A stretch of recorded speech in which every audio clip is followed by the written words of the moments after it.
2024-2025 TSI webinar. My name is Ruth Swanson, and I'm the Program Manager for District 180. And Veronica Bowler is our Program Consultant, and she will be co-presenting today. Our session will cover the basics of TSI identification and requirements, but we will also go deeper to discuss the next steps for schools that have been in TSI status for multiple years. So I will hand it over to Veronica to get us started. Good morning, everyone. Thank you all for being here with us today. All right, so we're going to kick things off with our learning objectives for today. We're going to review identification criteria for TSI schools and discuss the criteria that designate a school for targeted support. Also, we're going to examine school improvement requirements for TSI schools and districts. We're going to cover the compliance that's needed for school and district improvement plans. We're going to work on understanding the next steps in the improvement planning process and outline the essential steps for effective implementation, and also become familiar with available supports and resources. I encourage you all to take notes and think about how these objectives align with your work and the needs of TSI schools that you support. If you have any questions throughout the webinar, you're welcome to type them into the chat, but for the sake of time, we may not be able to address those in the moment or even during the webinar, depending on time, of course.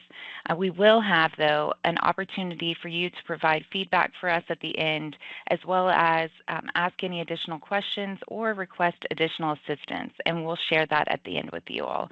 But of course, please send anything in the chat if you would like, and we'll get to that if we can. So let's start with diving into the why behind this webinar. TSI schools are identified because certain student subgroups have historically been underserved, often facing persistent achievement gaps. Under the Every Student Succeeds Act, ESSA, we're required to track the performance of these groups individually. So when a subgroup consistently underperforms, it leads to TSI identification. This identification is important because it drives us to confront these gaps head-on and ensures we're working towards a more equitable education system for all of our students. Let's discuss what criteria is used in determining TSI status. And I know a lot of you may be familiar with this, but I feel like this is something that the more you hear it, the better, because it can get very tricky. In fall of 2024, this year, schools were identified for TSI if one or more subgroups were performing as poorly as all students in the lowest 5% of Title I or non-Title I schools for 3 consecutive years. This year's determination is the first time that we were able to use 3 consecutive years of data due to COVID-19. So this was based on data from the 2021-22, 22-23, and 23-24 school years. The bottom 5% cut point applies to the overall score for each federally defined student demographic group. This means that if your subgroup is English learners, this was not determined only by their English language proficiency, but it's determined by their overall score, including all tested indicators. Identifying these schools ensures that we can focus interventions where they are needed most. Let's touch on ATSI. We did not identify ATSI schools this year, but we will next fall. These will be schools that are identified for TSI this year and continue to have underperforming subgroups next year. ATSI identification starts the clock for potential comprehensive support and improvement, CSI, designation in 2028. After 3 years of ATSI status, a school will move into CSI status. We've talked about the why and the how that TSI schools are designated. Let's move into what that means for schools and districts. We'll start with the requirements for TSI schools and how they plan for improvement. Schools identified for TSI must revise their Comprehensive School Improvement Plan, the CSIP, to be in compliance with the Kentucky statute that we have linked here. This statute requires the collaboration of various stakeholders, such as school leaders, teachers, and parents. The revision needs to ensure that the plan addresses all components of the CSIP with a particular focus on the underperforming subgroups that led to the TSI identification. This means considering subgroup data not only in the achievement gap goal, but think about what you are doing for subgroups in other goal areas as well. An addendum must be completed on the CSIP, which outlines strategies to improve subgroup performance. This section is found at the bottom of the CSIP, and this section is found at the bottom of the CSIP template. Most of you are familiar with this requirement, so in just a moment, we'll explore the addendum in greater detail and provide some examples too. Now, the district has some separate responsibilities. The local Board of Education must review and approve the school improvement plan for each TSI school. This review is required annually as long as the school remains identified for TSI. The local educational agency, LEA, also known as a district, is also responsible for monitoring and supporting the school's efforts to ensure successful implementation of the CSIP with TSI considerations. The district level will also be required to revise their Comprehensive District Improvement Plan, or the CDIP, and address the special considerations section of their plan. We will take a deeper dive into those considerations later as well. The key takeaway here is that TSI schools need targeted interventions and support from the district, and with that, we need a strong plan. So Ruth's going to show us a closer look at the strategies required to embark on intentional improvement planning. Thank you, Veronica. So many of you have likely been with the school identified for TSI for multiple years. So let's consider how we can move beyond just meeting the compliance requirements to really take the next steps in effective improvement planning. So on the screen, you see our chart of all the planning requirements and the timeline for those. So the first phase has been completed and those diagnostics were due October 1st. So hopefully you spent some time with your collaborative group of stakeholders to really tell your school or your district's story through that executive summary. That's an important and quality piece in that phase one. We are currently amid the critical components of assessing needs and revising the improvement plans. So as schools and districts with consistently underperforming subgroups, now is the time to really consider what has been implemented, what has worked, and what hasn't worked for the students in those identified subgroups.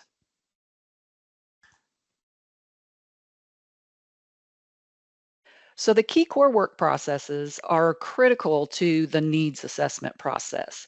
They really guide the identification of areas for improvement by focusing on the systems within your school or district and how those systems can really be leveraged to improve both teaching and learning. So we're going to take a little bit of a deeper dive here into the key core work processes. So each key core work process includes the same elements, and they're very guiding in terms of discussions that you can have about the teaching and learning. So each one of them starts with the title of the process along with the DeFore question or questions that most closely aligns with that. So on the screen is key core work process number 5, which is about the system you employ to design, align, and deliver supports. So this can be a key one if you have low performing subgroups. You'll see that the DeFore questions that they will that kind of go along with this key core work process are: what will we do if they know it already? What will we do if they don't know it? And what will we do if other supports are needed? And so those questions fit nicely with this area. You'll see the operational definition And that really provides additional context for this area. So in this one, it's indicating that you have the existence of elements like frameworks and database decision-making processes. The guiding questions really provide an opportunity for your planning team to have deeper conversations about what is and isn't currently in place. And so we know as a school with those low performing subgroups, this is the time to think specifically about the students in those subgroups. So you want to ask what system is in place to involve multiple stakeholders who represent or support students with disabilities or English learners, depending on what your subgroup is. You want to be thinking about and discussing how does leadership ensure that resources for students with disabilities or African American students are aligned with their identified needs. So these guiding questions really help you have those critical conversations. And again, focused on the particular subgroups that are low performing for your school. Some of you may have worked with our continuous improvement coaches in the past. They really guide teams through this discussion. They also have a color coding exercise that really creates a clear visual of where you have strong systems in place for all students. Those would be color coded green, where they could be improved, which would be coded yellow, and where they are really lacking, which would be red. And so this exercise would really help to better prioritize improvement efforts moving forward. So if you've used the key core work processes to really inform your strategies and activities in your CSIP or CDIP over the past few years, your responses and areas of priority this year should probably look different at this point. Hopefully, you've made strides in some of the areas, you've made improvements, and you're looking at different focuses. If you haven't had that intentional focus on the systems in place for your identified subgroups, that must be the focus now.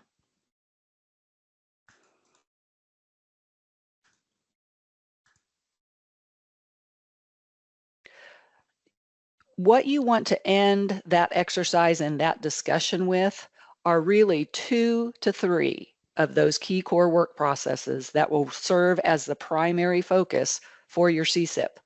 And so prioritizing really helps us concentrate our efforts on the most impactful areas.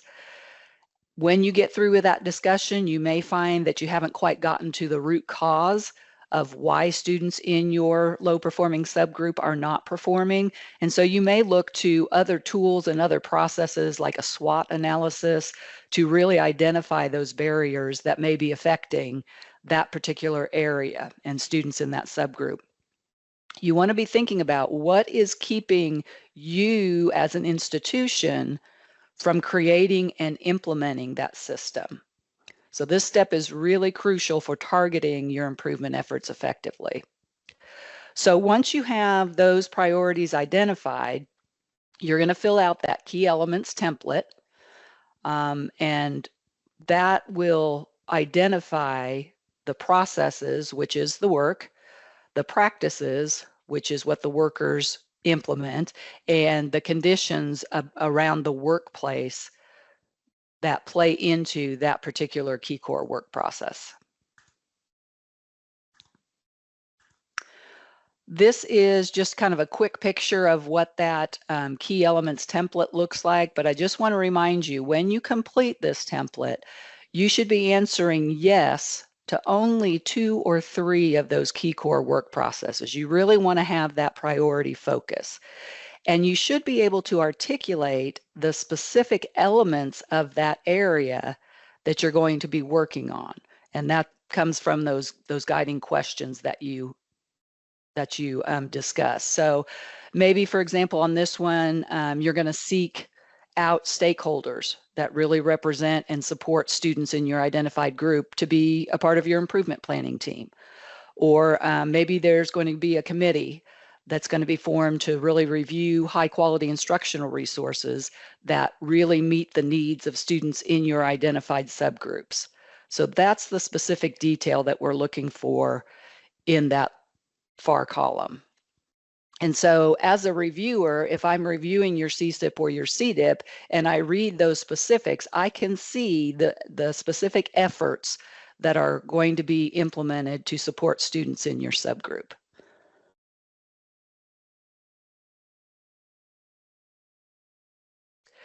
So reviewing your previous plan is such an important step that may not receive enough time and focus.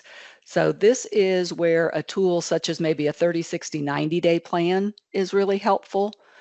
You really want to start by listing the key activities that have been put into action. What was in last year's plan that actually got implemented? This overview is going to help you really assess the impact of those actions. So once you've listed those things that did in fact get implemented, you're going to identify the activities that really yielded positive outcomes. So you're going to reflect on the evidence that supports the effectiveness of the activities. So really focus on what data did you collect and what did it tell you? And consider, are you collecting the right data?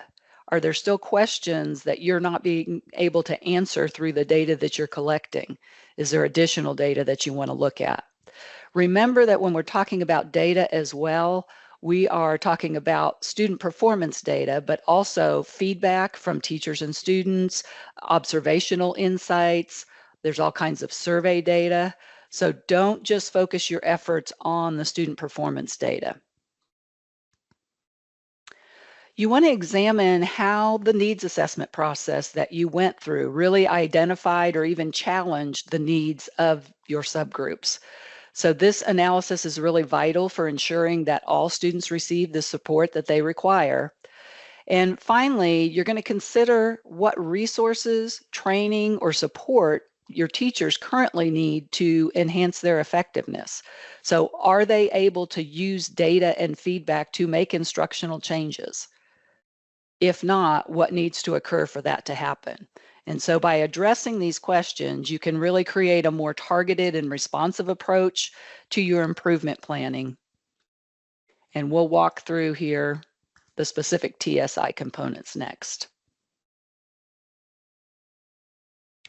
So the additional TSI components that are required really are meant to extend that needs assessment and planning. And this includes the following key components that we'll discuss individually as we go through here. We know that it's essential to incorporate strategies for developing strong leadership within the school.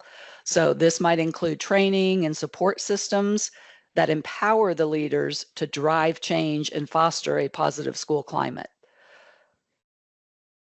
We also need to critically assess and identify any resource inequities that may exist.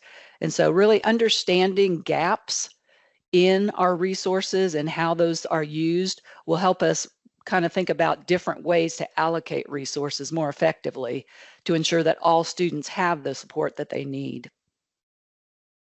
A big part of the plan then is also that it should detail specific evidence-based interventions that are really tailored to address the unique challenges faced by your students. So these interventions must be grounded in research to ensure that they are all effective in promoting student success. And finally, we'll talk a little bit more about how you might consider additional actions that would target any root causes that you found for the underperformance in your specific subgroups. And really, this targeted approach is vital for closing achievement gaps and ensuring equity in education. So let's take a little bit closer look at these elements. The CSIP goal template includes an addendum that specifically includes these TSI components, and you really want to think about these are not separate standalone requirements, but they should be aligned with your overall goals within your CSIP, and they should be aligned with the needs assessment diagnostic that you complete. So you're going to respond with narratives for each of these requirements, but we should also see the strategies and activities, including some evidence-based interventions that address the needs identified during that needs assessment. So these should be incorporated into activities for the relevant goals in your CSIP. Really, by carefully considering these elements, you can create a CSIP that effectively supports TSI subgroups, the school as a whole, on your improvement journey. So I am now going to go ahead and pass this on to Veronica.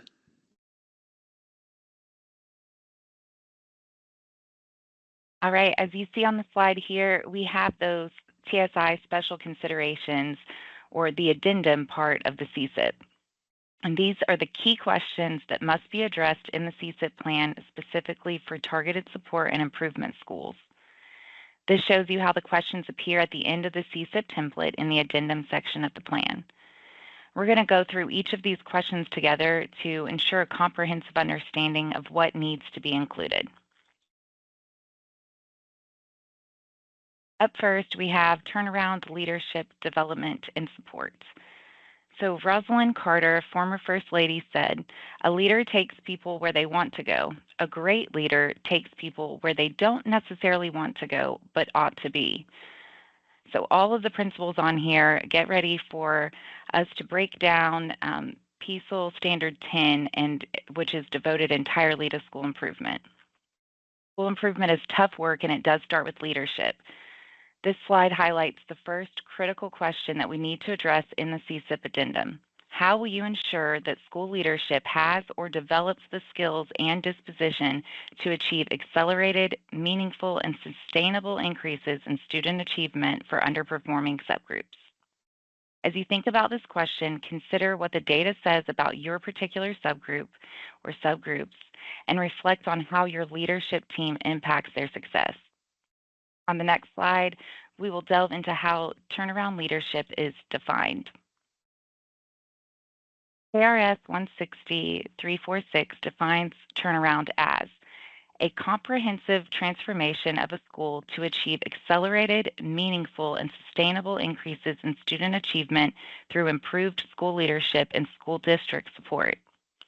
This definition emphasizes the need for a holistic approach to school improvement, and it highlights two critical components: improved school leadership and school district support. Effective leadership is essential for driving change. We need leaders who are equipped to inspire and guide their staff in implementing innovative practices that foster student success. Strong support from the district is crucial in facilitating this transformation. This includes providing necessary resources, training, and strategic oversight to empower schools in their turnaround efforts. As we move forward, keep this definition in mind as a guiding principle in your planning and implementation efforts. It will help you focus on what it truly means to transform a school for the benefit of all students. We know that effective educational leaders play a vital role as agents of continuous improvement. Let's explore what makes an effective leader according to the Professional Standards for Educational Leaders, Standard 10, which is entirely dedicated to school improvement. Commitment to effectiveness. Effective leaders are dedicated to making the school environment better for everyone involved: students, teachers, staff, families, and the community. They recognize that a thriving school benefits all stakeholders and actively work towards enhancing that experience. Continuous improvement methods. These leaders employ methods of continuous improvement to achieve the school's vision, fulfill its mission, and uphold its core values. This involves regularly assessing progress and outcomes, engaging in reflective practices to identify areas for growth, and implementing evidence-based strategies that drive positive change.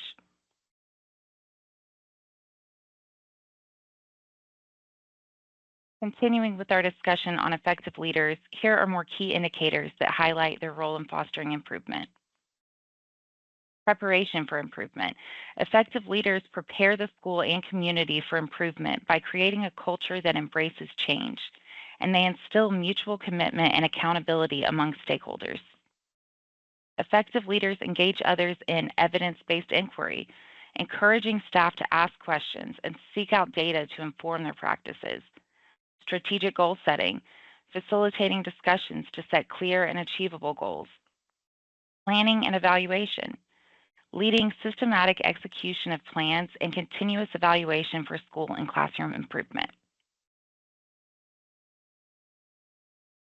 Some additional indicators that define effective leaders. Situationally appropriate strategies. Effective leaders use various strategies tailored to their school's context. They're going to include transformational approaches, which inspire staff and students to embrace a shared vision. Incremental and adaptive approaches, implementing manageable changes with flexibility. And phased implementation, adjusting strategies based on the specific phase of implementation. Capacity assessment and development. Leaders assess and build staff capacity to evaluate emerging educational trends and research. This empowers teachers to make informed decisions that enhance student learning. And data management systems. Effective leaders create robust systems for data collection, management, and analysis. They connect with district offices and external partners to support planning, implementation, monitoring, feedback, and evaluation. And our final elements for Standard 10, systems perspective. Effective leaders adopt a systems perspective, ensuring coherence among improvement efforts, school organization, programs, and services. Managing change. They navigate uncertainty, risk, and competing initiatives with courage and perseverance, providing support while clearly communicating the need for process of and outcomes of improvement. And promoting leadership. All of this sounds like a whole lot of work. You don't want to do it all alone. Bring other people in to help and support you and build up your leadership team. Effective leaders develop and encourage leadership among teachers and staff, fostering a culture of inquiry, experimentation, and innovation in initiating and implementing improvements. As you reflect on these indicators, consider how you can embody these practices in your leadership role. By doing so, you can drive a culture of continuous improvement that positively impacts student outcomes and contributes to a positive school culture.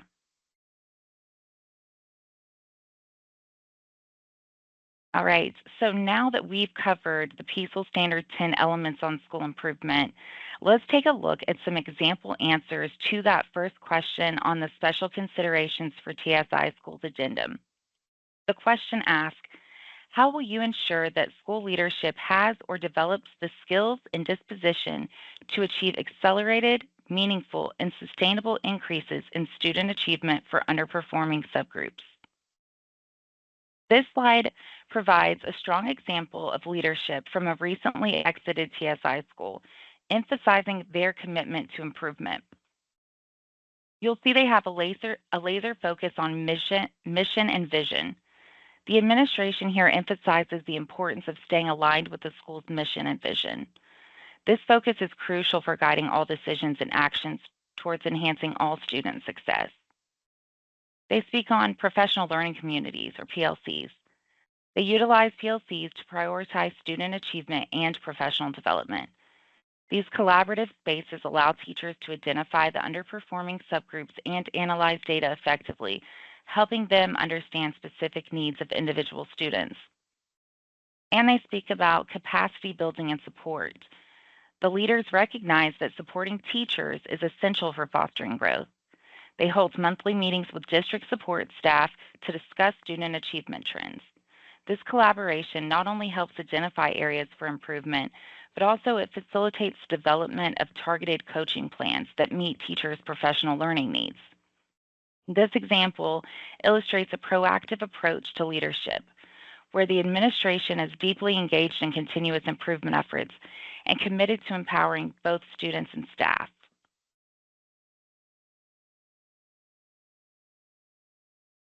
On this slide, you'll find another example of how leadership questions are effectively answered. Pay attention to how the responses are structured and the insights provided here.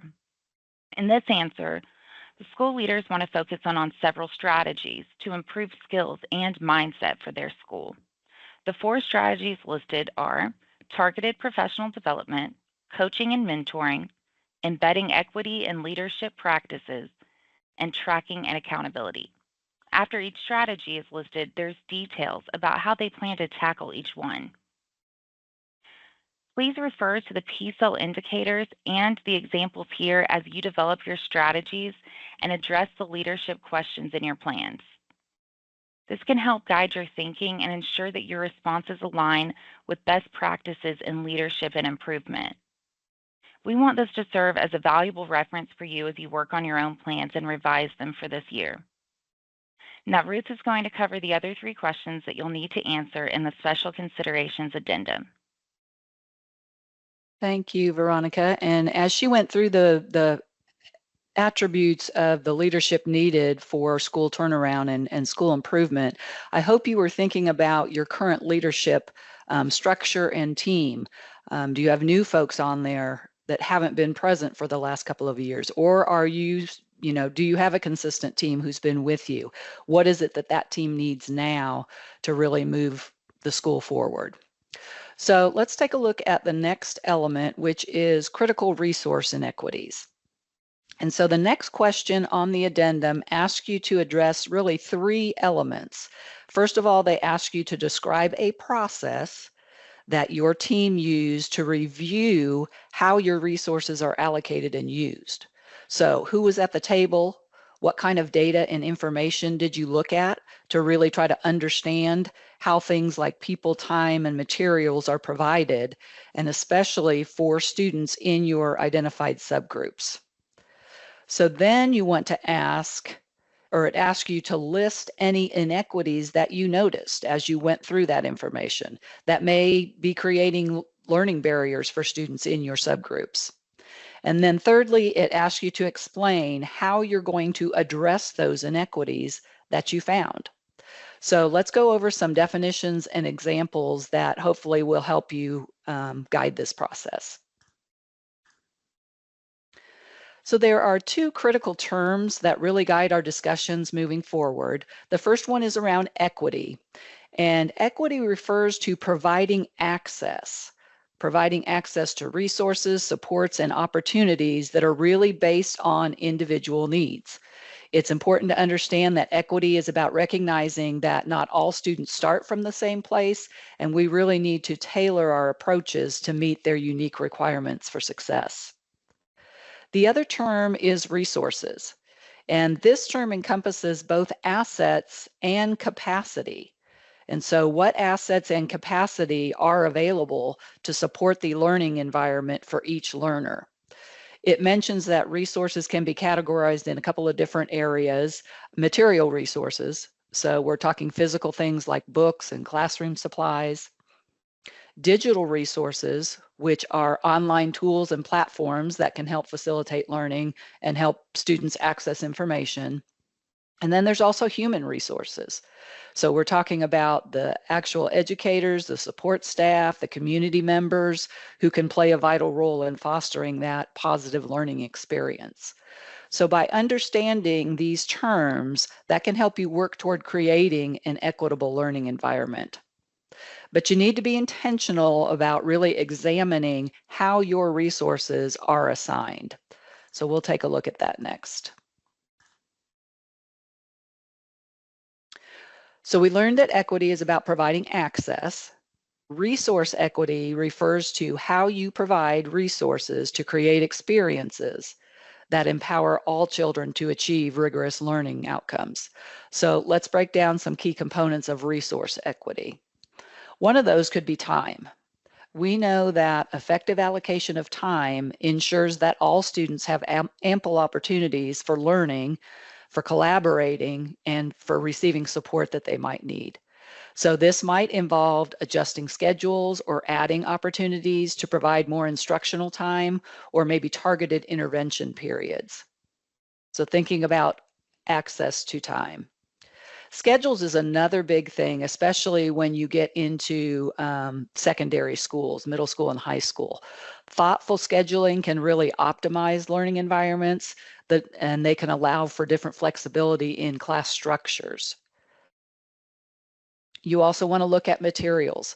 We know that high quality instructional resources are important for both quality teaching and effective learning.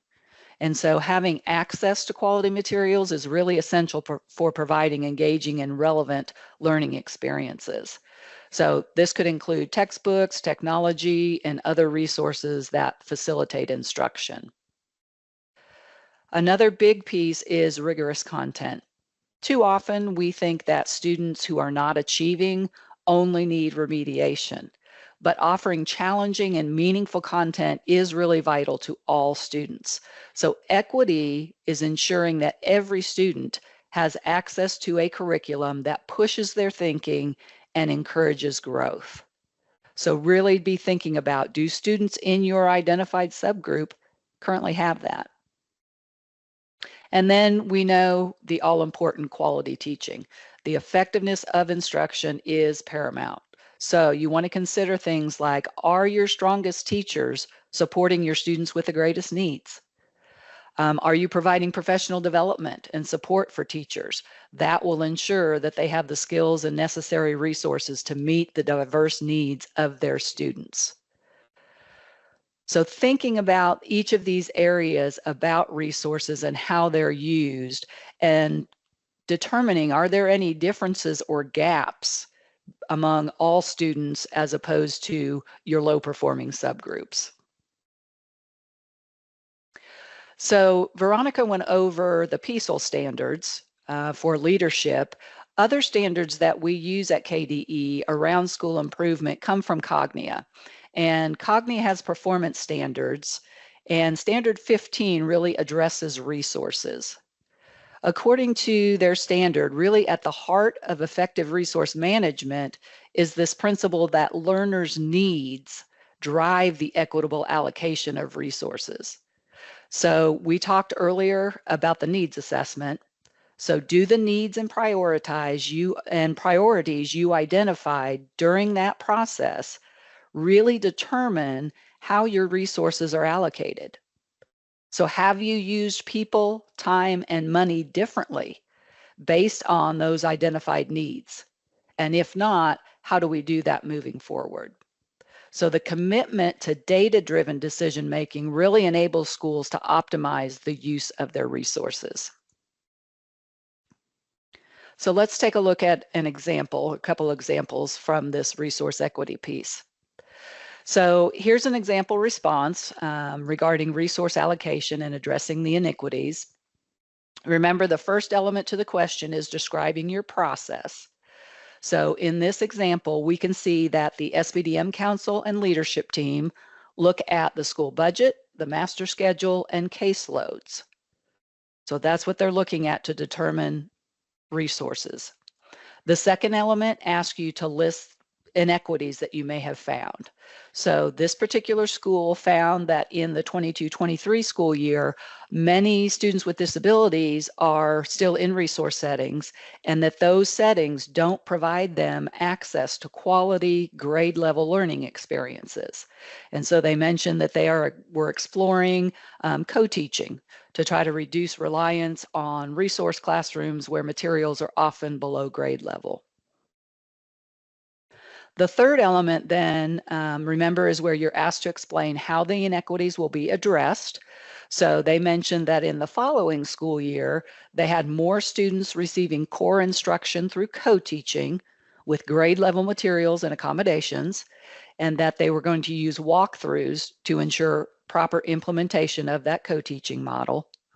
And then they also indicated that work-based learning coordinators had been hired to support their students with disabilities in achieving post-secondary readiness. So that was one of their areas of priority that were noted in their needs assessment.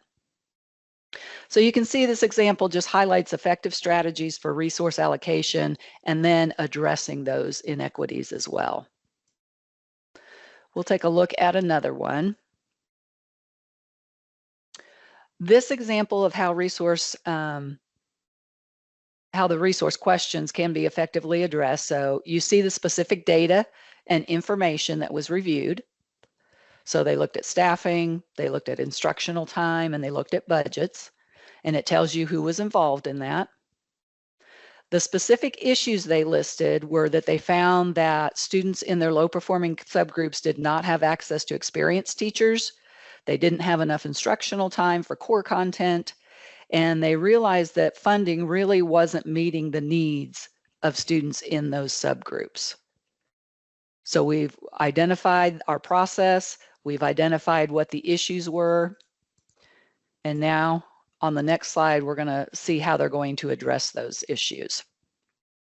So they plan to address it by reallocating staff. They're going to provide some professional development.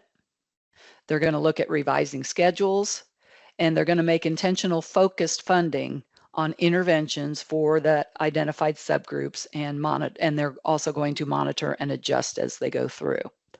So again, each of these actions that they've listed here and that you've seen in our other example responses should be seen in the strategies and activities within the school's CSIP.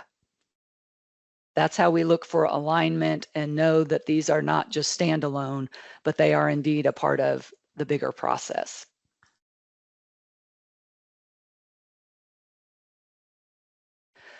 So the next area has to deal with additional actions. And so this is where you're asked to really kind of look at the learning environment that your students are in. So you're asked to look at what is school really like for students in your targeted subgroup. So again, this response has more than one element. So first, you're asked to describe a process that you use to review the learning culture that's related to your targeted subgroup. And then you're asked to list any additional actions that you determined were needed to address the causes of underperformance. So let's explore what we mean by learning culture.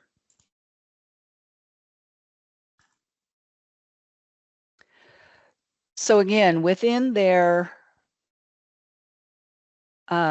learning performance standards, Cognia has these essential keys to fostering a culture of learning.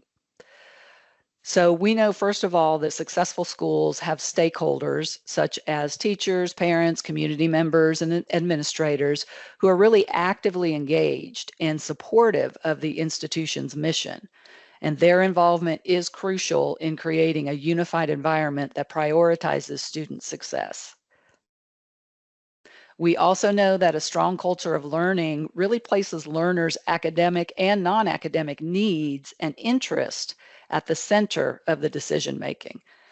By understanding and addressing what students care about, schools can create more relevant and effective learning experiences.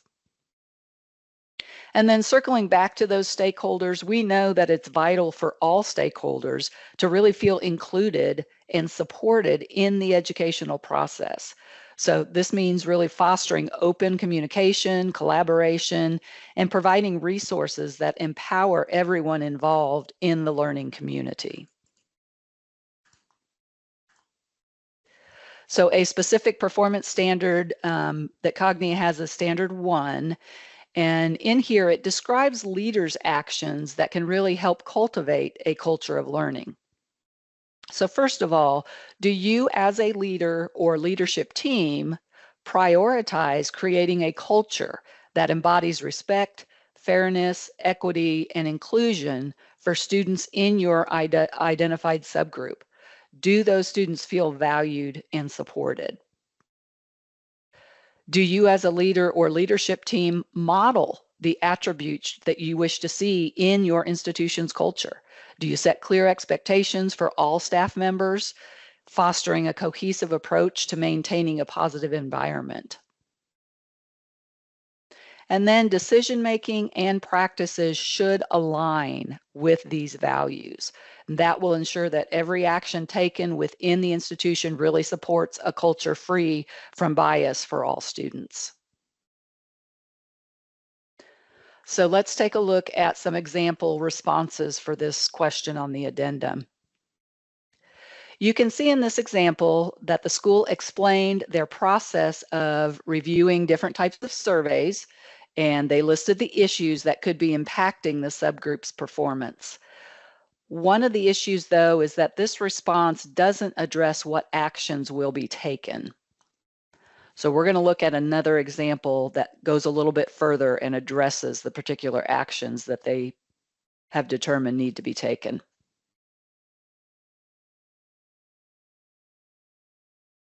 So in this example, we see that they reviewed multiple surveys. They also conducted some focus groups.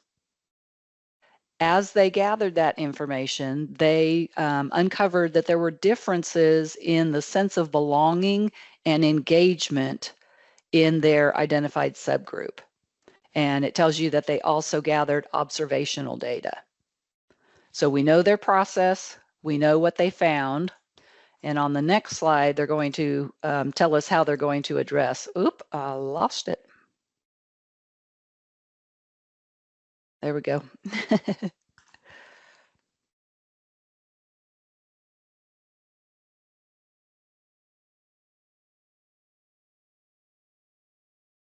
So in this, it tells us that the actions that they have taken to address the underperformance include some training for the teachers. They're going to work at increasing student voice by holding some additional student focus groups, and that they're going to focus on family engagement, which would include bilingual support. So by focusing on these actions, they really want to aim to improve the learning experience and academic outcomes for all of their students, specifically those in their low performing subgroups.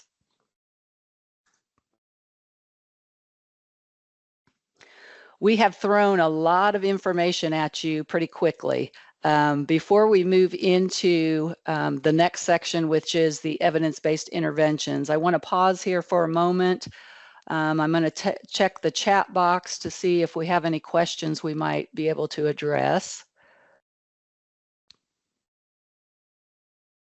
I don't see any questions in there. Are there any questions that anyone would like to unmute and ask at this point in time?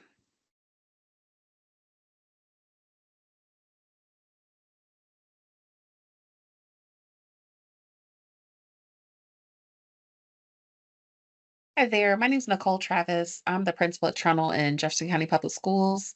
Yes. One thing I'm still trying to make sure I kind of see and understand.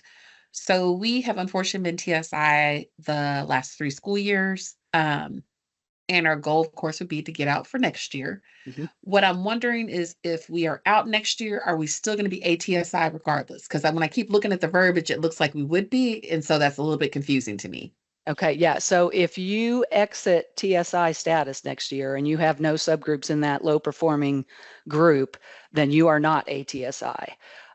Because yeah, the definition states if you're TSI this year and you still have low performing groups next year when we identify ATSI, you would roll into ATSI. Thank you. I Does that help? appreciate that. Good. Yes. Yep. Thank you.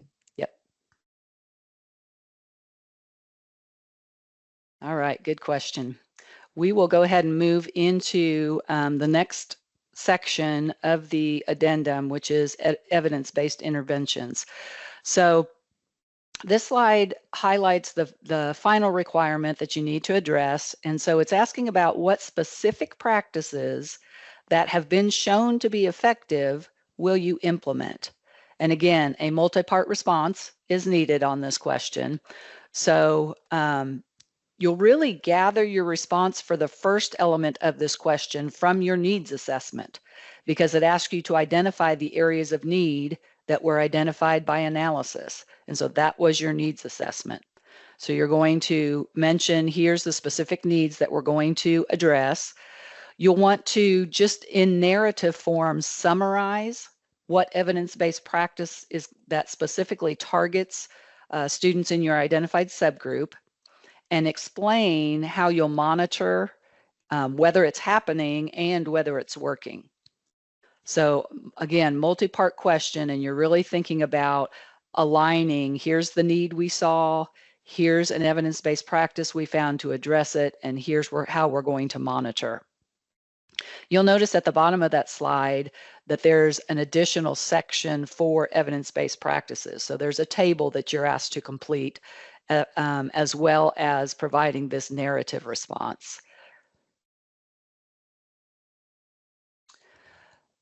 When you are considering your evidence-based practice, now that you have been TSI for several years, you really want to look back and consider, are you going to continue with evidence-based practices that you have implemented in the past, or do you need to research other options at this point? Do students in your focus subgroup still have the same needs? Have those needs changed? Have the EBPs that you've previously chosen been effective? And we really need to be intentional about answering that, because if we're still TSI, it could be that we've made improvement, just not enough improvement, or have we not seen any improvement? And so if that's the case, we really want to think about our current evidence-based practices. Is the implementation the issue, or is it the practice itself that's the issue? So you really want to focus on what's been implemented, what's worked, what hasn't, and why. And so you really want to consider both what all teachers do and then what just specialists might do to support the students. And evidence-based practices could come into play for all of that. It could be an all teachers implementation, or it could be implementation by just a few specialists. If you decide that a different EBP may be needed, remember that there are 4 levels of evidence that are based on the rigor of the study that was done to evaluate the practice. And so level 1 evidence was studied more rigorously than, say, a level 3. If you're going to spend time and energy on learning and implementing a new practice, you want to choose one with the most likelihood of being successful. So this slide provides links to some of our resources that will help you in the process of reviewing and selecting EBPs. So there's a webinar that kind of walks through that process if you might be new to your building, or if you've been using EBPs for a while but you need to go back to researching new ones. There's a whole web page with some additional resources on there, and then there's different clearinghouses and databases. For TSI schools, all 4 levels of evidence are acceptable, though if you are using any funding for some of these, that funding may dictate that only levels 1 through 3 are appropriate for funding. So you want to keep that in mind. It's also important to remember that if you choose a practice that only has level 4 evidence, there is an additional requirement that asks you to make the effort to study the effects of the intervention to determine its effectiveness. Because if you recall, level 4 evidence really doesn't have a study behind it. It's based on research or a logic model. And so you are asked to be the researcher and do that study to see if that is indeed effective.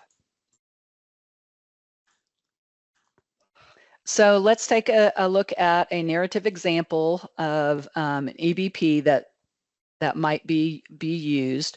So in this example, remember, first of all, we're supposed to identify the need. So this school indicated that reading and math indicators were still low. They're at 25, and science, social studies, and writing are at 17. And so they highlighted those as areas for growth. Then they wrote in narrative form what evidence-based practices they're going to implement. So they are implementing collaborative teaching models. They're looking to increase their co-teaching sections. They're using a strategy called name and claim. And then the district has 5 core practices that align with John Hattie's visible learning strategies. So those are some of the strategies that they're going to implement. As far as monitoring, they're going to do walkthroughs to really look for co-teaching fidelity and the 5 core practices. They'll be looking at student surveys to really look at the learning culture and see if that is improving. They're going to use master schedule and class sizes to review those each semester to make sure that those align with the needs and are supporting their students. And then they talk about monthly meetings between administrators and teachers. And they've included students in there as well. So this example just shows you the 3 elements that they are answering in terms of their evidence-based practice. Remember, I mentioned earlier, I'm going to try to get out of the sun here. Remember, I mentioned earlier that there is a second part beyond the narrative for the evidence-based practice section, and that is completing the table. In the table, and in this example, you can see that there's the name of the evidence-based activity. They have a full citation. So if I were to copy and paste that citation there, I should be able to find the study that they are referencing. They also did provide a link on there as well. And you'll notice that far right column says updated or uploaded in the SIP. You need to remember that there is a compliance requirement document that is also completed for each EBP that you include in this table. And so that compliance document must be uploaded as an attachment in the continuous improvement platform, eProve, My Journey, whatever you want to call it. And so that checkbox there indicates that you have completed that additional compliance requirements document and you have uploaded it into the system. So Veronica is going to go through some special considerations now for districts with TSI schools. Okay, this slide shifts our focus to the fundamental responsibilities that districts have in supporting schools identified for targeted support and improvement, including additional targeted support and improvement. So monitoring and support. Districts are required to actively monitor and provide support to schools identified for TSI. This ensures the successful implementation of the school improvement plan as outlined in 703 KR 528010. Effective monitoring involves regular check-ins, resource allocation, and guidance to address any challenges that may arise during implementation. Also, there's that local Board of Education approval. Additionally, it is the responsibility of the local Board of Education to review and approve the revised school improvement plan for TSI or ATSI schools. This requirement is also specified in statute, and it ensures that the plans are aligned with district goals and adequately address the needs of the identified schools. So this slide here outlines those questions that the districts with TSI schools need to address in their Comprehensive District Improvement Plan, or CDIP. Let's take a deeper look at these questions along with some example answers. This example highlights the district's plan for effectively monitoring and supporting TSI schools through several key components. You can see that they have these broken up into 4 different parts. Regular monitoring, where they say, we will conduct quarterly reviews of school improvement plans, analyzing student performance data to assess progress and identify areas needing support. Support teams. Each school will have a dedicated support team made up of district personnel and instructional coaches to provide tailored assistance in professional development. Stakeholder engagement. Regular meetings with teachers, parents, community members to ensure that improvement plans reflect community needs and foster shared ownership. And I think that that's especially important when it comes to changes in leadership. If you have 1 or 2 people that have done all of the work and then those 1 or 2 people move on to a different position or role, it leaves everyone kind of starting from scratch or trying to figure out what it was that your all's plan was initially. So having those stakeholders involved helps when there's changes in leadership. Also, that local board of review is mentioned there. All right, this provides an example response to the second part of the district addendum, which includes several separate questions. And you'll notice that throughout the addendum questions. It might be just one block of text, but there are multiple questions within each part, and you really want to make sure that you're hitting on each of those. The district has to list all of their schools that are in TSI status. So this is an example of fictional schools here just to show you how it could look. They also must include the additional actions and supports that they provide to these schools. You'll see here they speak of increased professional development for teachers, enhanced data monitoring, and coaching and mentoring from instructional coaches. The providers of these supports must be listed and the parties responsible for monitoring the actions taking place as well. So this shows you coverage of each of those questions in the second section, and it breaks the answers up into digestible pieces. So keep in mind with our examples that your districts may not have all of those supports or your may not. So please, know that we recognize and realize that, and these are just examples provided to kind of get you thinking on some potential answers. We also want to share with you our rubrics. As educators, we love some rubrics. So at KDE, we've created rubrics for improvement plans, including those with the TSI addendums, and this slide has links for all of those. You can access these on our webpage for comprehensive improvement planning for schools and districts. These are very helpful in guiding your planning procedures and ensuring alignment with state expectations, which come from federal and state laws.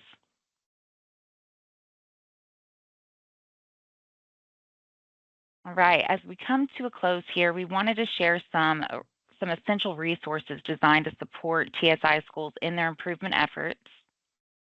So I'm going to speak to a few of these, not each one. The TSI webpage is linked here. This offers a wealth of resources, and it is a great starting point for understanding the requirements and supports available for TSI schools. We also have a link here for continuous improvement coaches that will take you to a document that not only gives you their contact information, but also an overview of what they can help with. 2-day reviews. There's not a link for 2-day reviews there, but in our feedback and additional assistance form, there will be an area for you to indicate your interest in a 2-day review. Definitely consider taking advantage of one of these 2-day reviews. They are an exceptional opportunity to gain insights from a team of educational recovery staff, and these people are amazing. They'll visit your school, help identify improvement priorities, and assist in developing a 30, 60, 90-day plan, among many other supports. We've gotten some really great feedback from our schools that have already participated in that. Also, we've got the School Improvement Planning for Performance Excellence coming up. This is a 2-day training that will be held on November 19th and 20th, and we have this information in a following slide for you as well. It's going to be at the Central Bank Center in Lexington, and this session will not focus on specific strategies for your subgroups, but will instead help leadership teams apply performance excellence systems to continuous improvement by focusing on school improvement goals, strategies, and action plans for increasing student achievement and organizational effectiveness. Also, if you want to mark your calendars and save the date for our upcoming Continuous Improvement Summit next year, we just wrapped one up, but our next year's will be September 22nd and 23rd of 2025. This event provides further opportunities for professional development, and it's also a great opportunity to network with peers. So like I said, there are a few more resources listed there that you can look into later. These are designed to empower your school's improvement journey, so we encourage you to explore them and leverage the support available to you. Please reach out to us with any questions. Up here is a QR code and also a link that you all can use to register for that. Shipley, also known as SIPI, or the School Improvement Planning for Performance Excellence training that is coming up in November. And then we have a request for additional assistance and also a feedback form that we really implore all of you to do that for us, to provide some feedback. Your feedback is invaluable to us, so please take a moment to reflect on today's session, share your thoughts, let us know what aspects were most helpful, what areas do you feel we could improve. This will help us to enhance future training sessions as well as resources that we work on for TSI schools. There's also an area within this form for you to sign up for further assistance. And this is nothing written in stone, so whatever you choose, you're not held to. This is just you expressing interest, so we can reach out to you and see how we can be of more support. And there's also the area for you to indicate interest in one of those 2-day reviews. So we're here to help. Please let us know how we can. And when you do get to that form, and we'll put the link. Oh, it looks like Ruth has put that in the chat. If you want to take just a couple of minutes to do that, we'd appreciate it. There's only a few required questions, and then a few more if you do indicate that you'd like some further support. We really appreciate your all's participation today. Look forward to hearing your feedback and working with you all as you continue your improvement journeys. We've got our emails here. Please reach out and let us know how we can help or clarify things. And we thank you so much for your all's time. We do have some moments left over. If there are any questions you want to type in the chat or come off mute, please feel free to do so. And we appreciate you all doing that form for us as well. And Heather, I see that you were asking if there was a link to the PowerPoint. We will send out the PowerPoint after the webinar is completed. It will probably also be posted on our TSI website as well. Hey, ladies, this is Littleton Ward here at Bourbon County Middle School. Hello. How you doing? Just had a question about TSI. I believe it's already been asked, but if you are in a position where you're TSI right now and you move up to the color of yellow and moving forward, are you necessarily out of TSI, or can you be still TSI predicated on subgroups? Yeah, so the TSI identification is separate from the state color coding. And so that TSI designation is all about the overall score for each of your subgroups. So it depends on improvement and those subgroups scoring above that 5% cut point on their overall score. Okay, because we've been TSI for the past 2 years in a specific subgroup area. We've improved for sure. Yeah. Well, we just more specifically, we're in our ELL area. We're still not where we need to be at. We're red. So if we're working towards plans and things of that nature to get out of that, but it's a little frustrating when you weren't here to be a part of that. You inherited. You understand what I'm saying? Sure. So, Sure. Yeah. And so that's where you really want to take a look at that previous plan. What has been done? Was it effective, or, what parts of it were effective, and really try to move forward from there. All right. Appreciate it. You bet.